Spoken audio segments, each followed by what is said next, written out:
இதோட வேரா நம்ம பார்க்கணும்னா, பெண் குழந்தைகள் வந்து அழகானவங்க. அவங்க வந்து பொக்கிஷமா பாதுகாக்கப்பட வேண்டியவங்க. அவங்கள எதுவும் நம்ம செய்ய விடக்கூடாது அப்படின்னு சொல்லியே, அவங்க உரிமைகள எல்லாமே நம்ம பறிக்கிறோம். அவங்களுக்கு தனியா ஒரு மூளை இருக்கு. அதுல அறிவு வரும் அப்படிங்கிறதே வந்து யாருமே நம்புறதில்ல. அப்போ வந்துட்டு இது தெரியாது உனக்கு, சைக்கிள் ஓட்ட தெரியாது, உனக்கு கார் ஓட்ட தெரியாது, உனக்கு டெக்னாலஜி தெரியாது, உனக்கு பண விஷயங்கள ஹேண்டில் பண்ண தெரியாது அப்படின்னா, வீட்டுக்குள்ளேயே முடக்கிர்லாம்ல.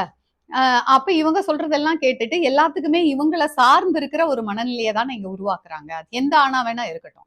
ஆபீஸ்ல வந்து டெக்னாலஜி தெரியாதுன்னு ஒரு சொல்ற ஆண் வந்து தன்னை சார்ந்து இருக்கிற நிலைமையில ஒரு பெண்ணை உருவாக்குறாரு.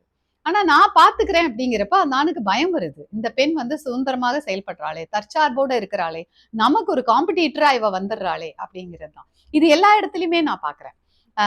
ஈவன் பாத்தீங்கன்னா நான் கார் ஓட்டுறப்ப நிறைய பேர் அட்வைஸ் பண்ணுவாங்க. இப்படி ஓட்டாதீங்க, அப்படி ஓட்டுங்க, இப்படி ஓட்டுங்க அப்படின்னு சொல்லிட்டு. அட்வைஸ் பண்றவங்க எல்லாருமே ஆண்கள் தான். பெண்கள் யாரும் இது வரைக்கும் எனக்கு அட்வைஸ் பண்ணது இல்லை.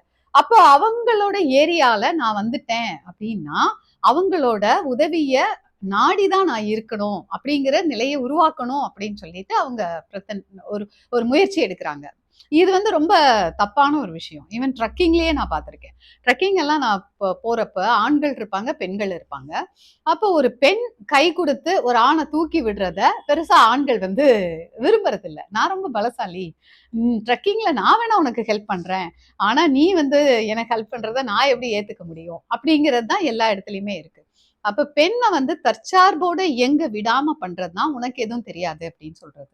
ஆணை சார்ந்தே இருக்கணுங்கிற நிலைய இந்த ஆணாதிக்க சமுதாயம் உறுதிப்படுத்திட்டே இருக்கணும்னு நினைக்குது. இல்லாட்டி வந்து பெண் வந்து ஒரு அச்சுறுத்தலாக உருவெடுத்துருவாளோ அப்படிங்கிற ஒரு பயம். ஸோ அதை தான் இதுக்கு ஆணி வேராக நான் பார்க்கிறேன்.